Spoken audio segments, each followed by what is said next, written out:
Hello everyone, this is Chris here at Immunity HQ. Today we will be taking a look at some of the new Canvas modules that we have prepared for you for this month's release. Before I get into that, however, let me briefly mention that we've recently introduced a new add-on to Canvas, we call it Canvas Strategic, that we think brings a fresh perspective into collaborative penetration testing. Our own Alex McGeorge did a video of it in operation that you can find at our website under Products Canvas Strategic. And with that said, let's get on with this month's demo. For this demo, I'm going to be using two virtual machines. This is my Ubuntu VM and it's running Canvas, and this is my target VM, it's running Windows 7 64-bit. Let's go back to Canvas. As always, you can find the latest modules for every release by looking under the new menu. I'm going to be starting this demo by running a client-side. It's IE exec command. Let's have a look at the notes. First of all, we can see that this module has very good coverage because it targets IE 6, 7, 8, and 9. But it also has a requirement. It needs the Java plugin to be installed on the target browser, which is the case here. So let's go ahead and let's start client-D. Since we know exactly which module we want to run, we can deselect automatically detect exploits, and for the same reason, deselect always do recon.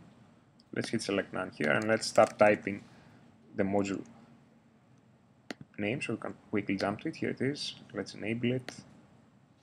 Okay, we can see the client-D web server has started running. All we need to do now is connect to it from the target browser, which we'll do right now.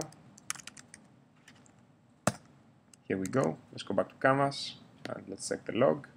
We got the connection from the browser and the exploit is being served right now. We should see the connection from the payload, so here it is the connection. Most of it is initializing, and we should see a new Windows node pop up very soon. It's calling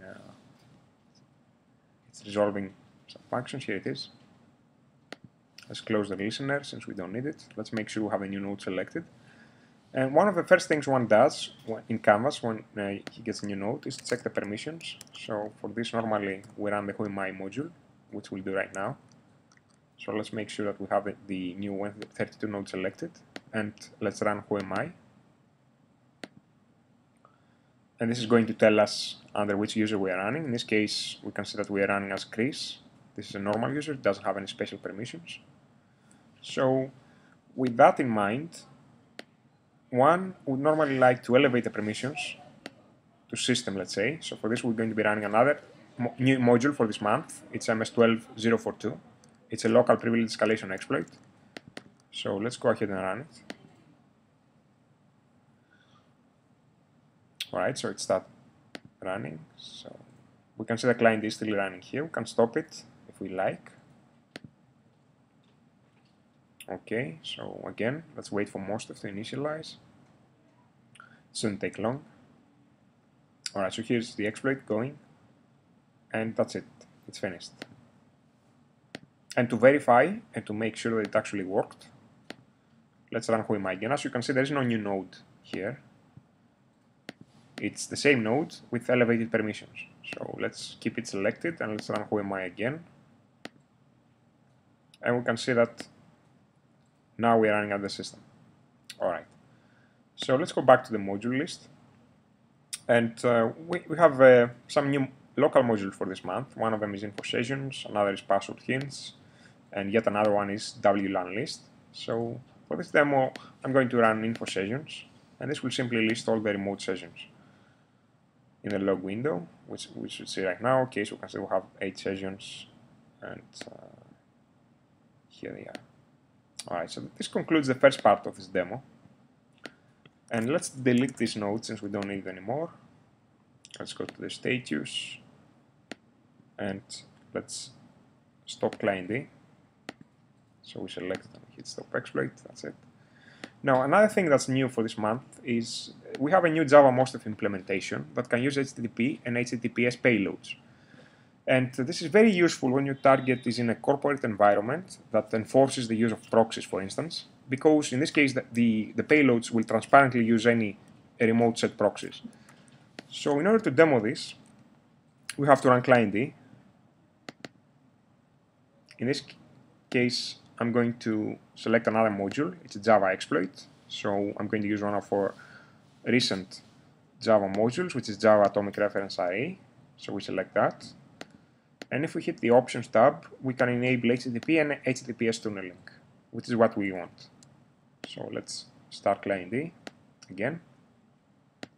So we can see the client D started running. Now let's go back to the target and let's get another IE here. And again, all we need to do here is browse to the client D web server. Here we go. Let's go back to Canvas. Let's check the log. Here's the connection from the browser. And our exploit should be served soon. In this case, it's a jar file. Yep, here it is. Alright, so this is the connect back. Immediately we can see that it's been exploited. Let's close the shell. And here's the new node. It's a Java node because it's a Java exploit. So the next step one normally does is run convert to mostf. And let's do that right now. And this is going to give us a normal mostf node, which hopefully you're all familiar with. And here it is. And let's wait for it to come up as well. Should be the same as previously. Let me check the logs for the HTTPS part. Okay, so this is our new Win32 node. But let's go up and check the logs for the HTTPS connection. Hopefully we should see it here. Okay, so here's the Java exploit getting served. And this is the connection that we go back from the new Java mostf payload. In this case, it's coming over HTTPS, and you can see this here. Okay. So with this, we conclude this month's demo. For technical inquiries, you can always email us at support@immunityinc.com. For sales, admin@immunityinc.com. Thank you for your time.